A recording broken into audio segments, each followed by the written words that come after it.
Hello दोस्तों, क्या हाल है सबके। ये देखो बिल्डिंग ज़बरदस्त सदान के पास है। ये सदान वाली बिल्डिंग के पीछे है, एक इसके बराबर में है। ज़बरदस्त है। ये अनस तारीख पे है। हेलो दोस्तों, कैसे हो। आज 2 बजे दोपहर में ड्यूटी लग चुकी है और सुबह से सोया भी नहीं था मैं। आना पड़ा, नींद आ रही थी। जैसे ही लेटा तो तुरंत बुड्ढे का फ़ोन आ गया और उसके फ़ोन आने से तो बोला गाड़ी स्टार्ट करो, हॉस्पिटल जाना है। अभी आया हूँ हॉस्पिटल जाके छोड़ के उसे पार्किंग में लगाई गाड़ी। फिर सोचा वीडियो बना लूँ। अभी वीडियो बनानी चालू कर दी।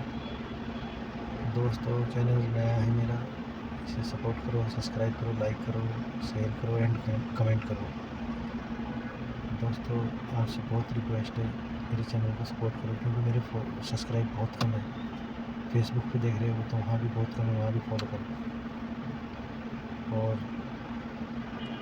तो बात करते हैं हाउस ड्राइवरी की। हाउस ड्राइवरी में तो भैया ये होता ही है कि ड्यूटी कभी भी किसी भी टाइम लग जाती है। हाउस ड्राइवरी में कोई पता नहीं किस टाइम ड्यूटी लग जाए, किस टाइम ना लगे ड्यूटी। हाउस ड्राइवरी में तो हर वक्त तैयार रहना पड़ता है। तो बात कहने की ये है, अभी आगे कम से कम 1-1.5 घंटा इधर रुकेंगे, उसके बाद फिर रूम पे जाएंगे। लेकिन जिन लोगों का मदरसा है ना, मेरा तो अल्हम्दुलिल्लाह मदरसा नहीं है अभी, लेकिन जिन लोगों का मदरसा है उन लोग बहुत परेशान हैं, क्योंकि उन्हें दिन में मदरसा रहता है। मदरसे की ड्यूटी बहुत हार्ड होती है भाई। सुबह 6 बजे उठना पड़ता है और फिर 6 बजे उठना पड़ता है। रात को भी ड्यूटी लगती है उसमें, और उसके बाद फिर रात में भी ड्यूटी लगती है। दिन में तो मदरसा होता ही है, सुबह छोड़ने जाओ फिर दोपहर में लेने जाओ, और उसमें जाम इतना रहता है, दिमाग ख़राब हो जाता है भाई साहब। दुनिया भर का जाम रहता है। तो यही बात है जिसके लिए मैं बोल रहा हूँ कि मदरसा नहीं है तो बहुत बढ़िया बात है। जिन लोगों के मदरसे नहीं है ना यहाँ पे, वो लोग बहुत खुश है। और जिनके मदरसे हैं, देखो काम करना है, काम तो हर आदमी करेगा जब आ गया तो इधर। लेकिन जिन लोगों के मदरसे है ना, उनके दिल से पूछ के देखो उनकी ड्यूटी का क्या हाल रहता है, क्योंकि बहुत बुरा हाल होता है। और गर्मी हो रही है यहाँ पे बहुत, मैंने एसी कर दी बंद, नहीं तो फिर शोर बहुत होता है, इसलिए मैंने एसी बंद कर दी। तो दोस्तों, ये ड्यूटी होती है हाउस ड्राइवर की। अच्छा, जिन लोगों के मदरसे नहीं होते, अभी मेरा मदरसा नहीं है, अगर बुढ़ी को या बुढ़े को हॉस्पिटल जाना होगा तो दिन में फ़ोन करेंगे, नहीं तो कोई ड्यूटी नहीं रहेगी मेरी दिन में। फिर रात में ड्यूटी रहेगी, क्योंकि रात में सबसे बेनिफिट तो सबसे बढ़िया ये रहता है कि रात में अगर ड्यूटी लग रही है ना, तो कहीं पे भी मतलब गर्मी नहीं रहती रात में। यहाँ पे सब ठंडा हो जाए मौसम एकदम रात में सऊदी अरब में। और दिन में अभी मैं बैठ गया, बिना एसी के नहीं बैठ पाऊँगा। अब जब तक वीडियो बना रहा, जब तक बैठूँगा बिना एसी के, और या वरना फिर या तो अंदर वेटिंग रूम है उसमें जाऊँगा, नहीं तो फिर गाड़ी स्टार्ट करनी पड़ेगी। और तो ये बात है, अगर बाहर जाके रात में ड्यूटी लग रही है तो रात में एक तो बिना एसी के बैठ जाओ, या बाहर कुछ फर्शा डाल लो। यहाँ पे फर्शे बोलते हैं कालीन को अरबी में, तो वो डाल के बैठ जाते हैं। जितने भी ड्राइवर लोग होते हैं आपस में, कोई ताश खेलता है, कोई लूडो खेलता है, ऐसे टाइम पास होता है उनका। तो रात में तो ड्यूटी करने का बहुत मज़ा आएगा। और मेरी जब रात को ड्यूटी लगती है तो फिर सुबह को फजर के टाइम आते हैं, जब अजान होती है ना, हम रास्ते में होते हैं तब अजान होती है। और मुझे तो भाई बहुत मज़ा आता है ड्यूटी करने का रात को, क्योंकि रात को इतना ट्रैफिक भी नहीं मिलता जितना अभी दिन में मिलता है ना। ट्रैफिक इतना रात को कभी नहीं मिलता। तो सबसे अच्छी बात तो ये लगी है। दूसरी बात, रात में ड्यूटी जाएंगे, एक जगह पे गए और रुक गए, दूसरी जगह पे नहीं जाना। जब गाड़ी स्टार्ट होगी तो सीधे घर ही आना सुबह को। दूसरी बात ये है। और रात के बहुत बेनिफिट है, खाने की दिक्कत नहीं रहती, खाना मिलता है जहाँ भी जाते हैं, चाय पानी सब चीज़ मिलती है। और जिसके पास मदरसा होता है वो खाना भी अपना खाएगा, मदरसे में रुकेगा तो तब भी अपना ही खाएगा, पानी भी अपना ही पिएगा भाई। तो पानी भी महंगा ही है यहाँ, हमारे लिए तो महंगा ही भाई।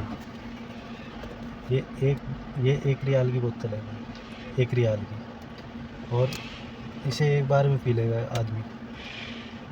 और मेरे जैसा को तो एक बोतल में भला ही नहीं उठता, 2 बोतल पीनी पड़ती है मुझे तो। और दिन में जैसे कि अभी मैं ड्यूटी आया ना, तो कम से कम 4-5 बोतल ही मैं यहाँ बैठा हुआ पी जाऊँगा। मैं तो ख़रीद के नहीं लाने का, क्योंकि भाई मैं तो गरीब आदमी हूँ, लेकिन मैं ये बोतल है, इसमें थोड़ा पानी बच रहा है, ये ख़त्म करके अंदर जाऊँगा, तलाजा लगा हुआ अंदर पानी की टंकी फ़िल्टर, तो उसमें से भर के लाऊँगा और पी के आऊँगा थोड़ी देर के बाद जाऊँगा जब। तो भैया यही बातें होती हैं।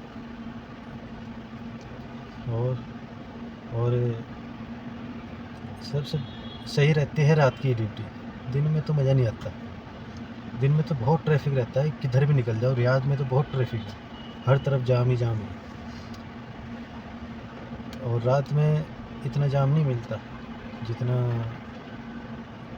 जितने खुले रोड रात में मिलते हैं ना, इतने दिन में कभी नहीं मिलते।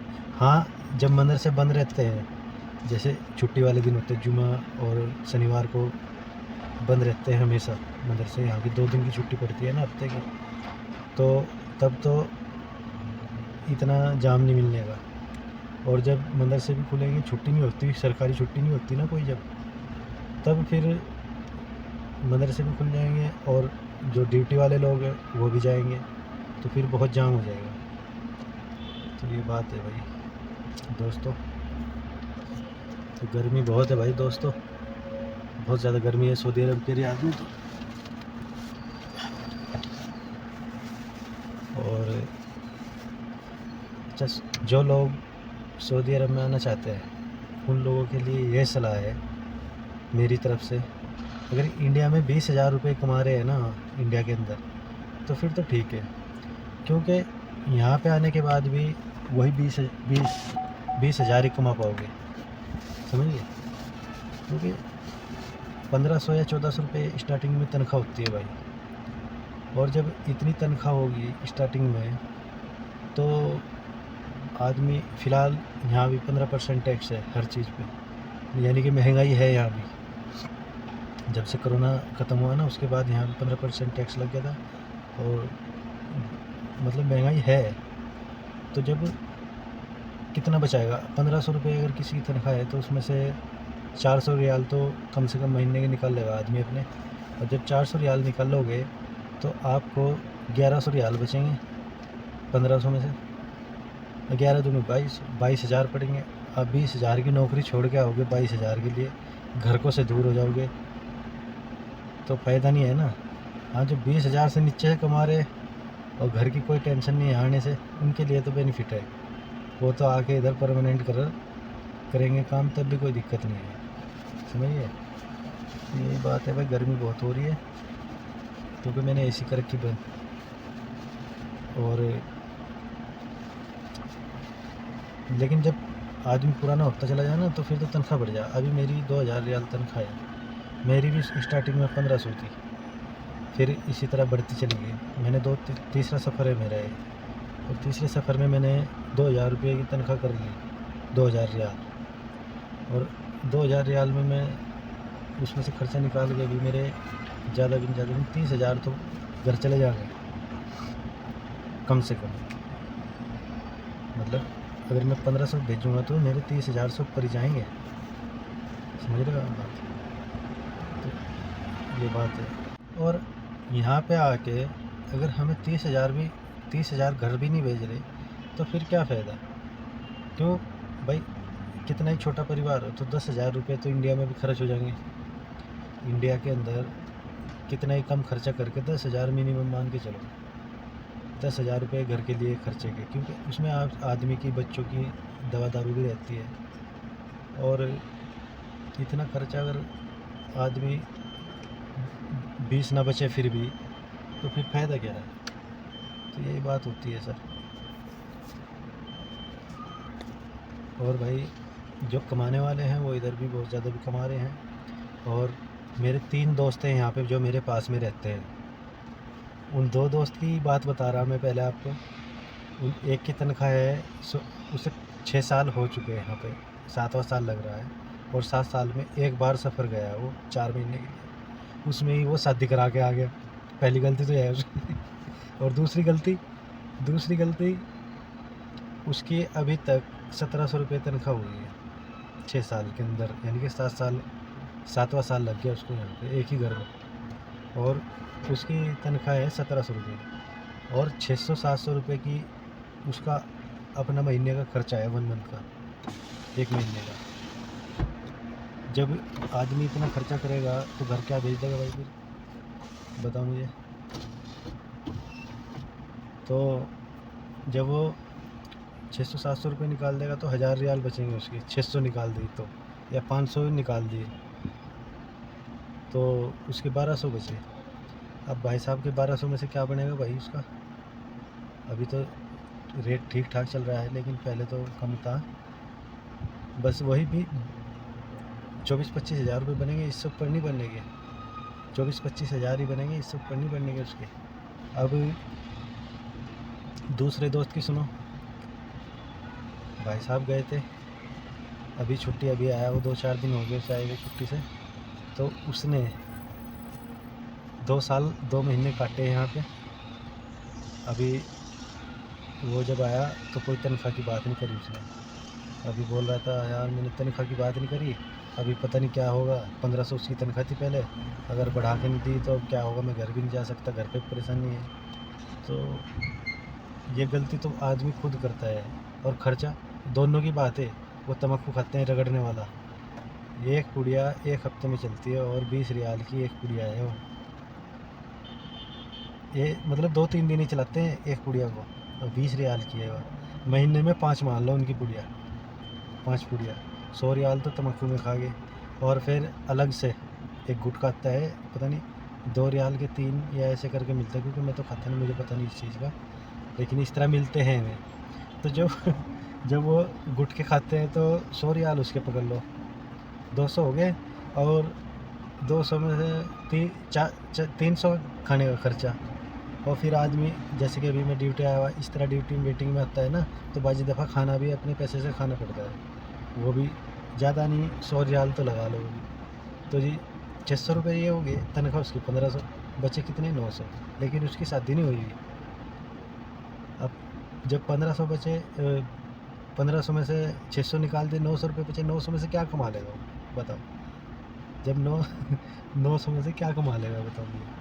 और जब तो यही बात होती है, जिस आदमी को लगन होती है ना, वो यहाँ पे पैसे कमाता है। अब तीसरे दोस्त की बात बता रहा हूँ, 2 की तो होगी।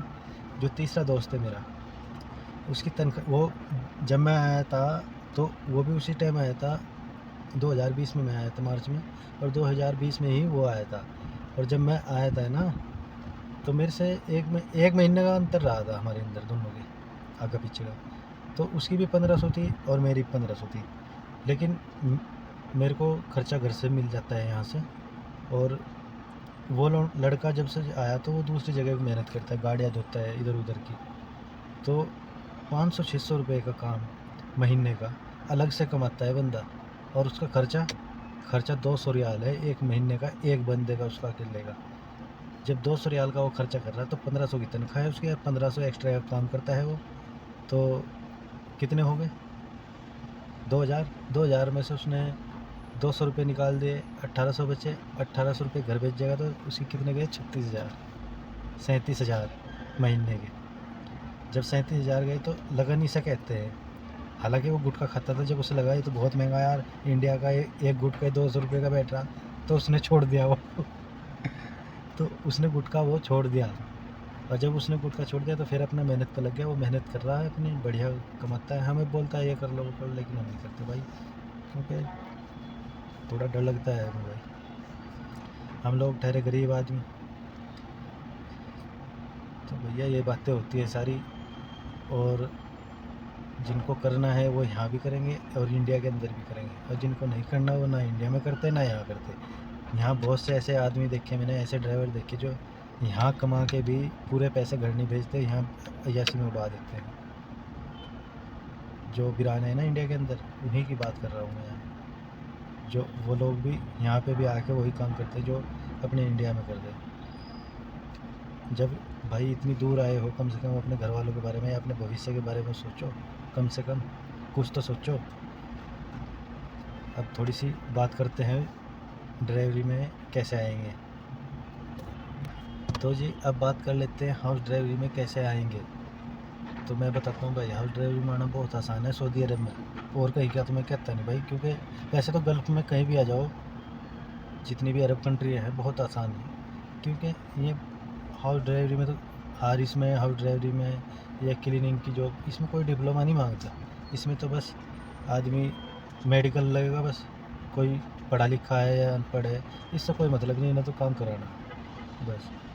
तो ये हाउस ड्राइवरी में तो बहुत आसान है आना, और ख़र्चा भी 40,000 से लेकर 60-65 तक के इसके अंदर हो जाता है। ज़्यादा लगा लो 70 है, क्योंकि अभी इंडिया के अंदर तकरीबन 12-13 हज़ार का मेडिकल हो गया।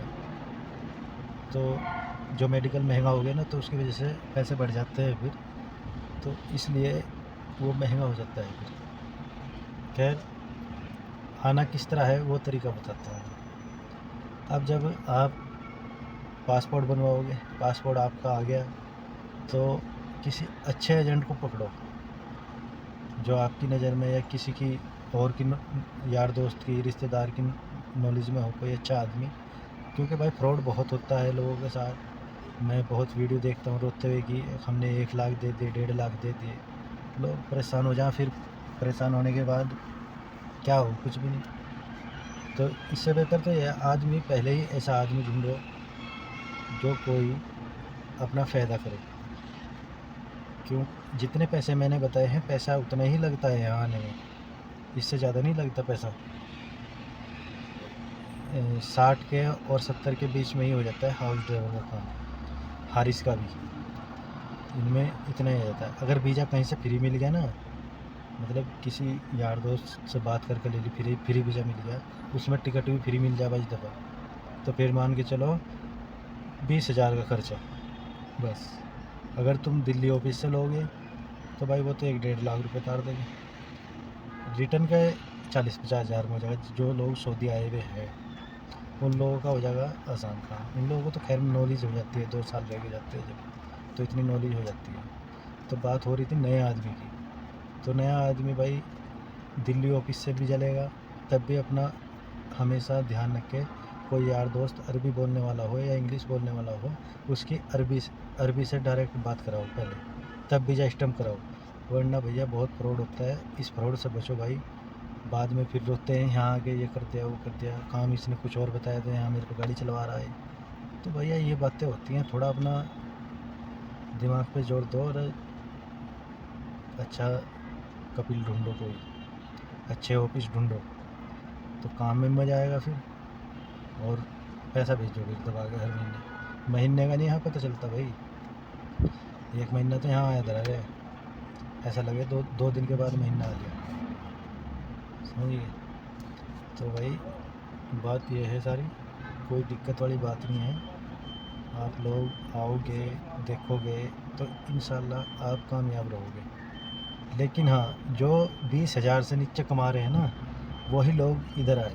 क्योंकि स्टार्टिंग में 1400 या 1500 से ऊपर किसी की तनख्वाह नहीं मिलेगी भाई। अब अगर 1500 रुपये मिलेगी तो 400, नए आदमी को इतना पता होता नहीं, तो 400-500 खर्च करते हैं 2-3 महीने। ऐसा होता है हर महीने का उसका खर्चा 400-500। क्योंकि जैसे कि हम इंडिया में कहीं गए, कोल्ड ड्रिंक ले ली, पी ली, पानी की बोतल ले ली, पी ली, फेंक दी, फिर दूसरी ले ली, पी ली।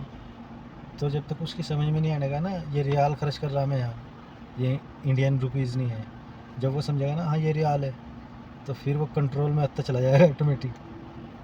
जब वो कंट्रोल में ऑटोमेटिक आ जाएगा ना, अगर समझदार बंदा होगा तो वो शुरू से सही चलेगा, पहले ही हिसाब जोड़ लेगा, यार ये 1 रियाल तो इतने का बैठ रहा। तो भाई ये बात होती है। खैर कोई नहीं, आप आओ, इंशाल्लाह आपको कामयाबी मिलेगी, अल्लाह में आप कामयाबी देगा इंशाल्लाह। और तो अब वीडियो को समाप्त करते हैं, फिर मिलते हैं अगली वीडियो में इंशाल्लाह। अस्सलाम वालेकुम।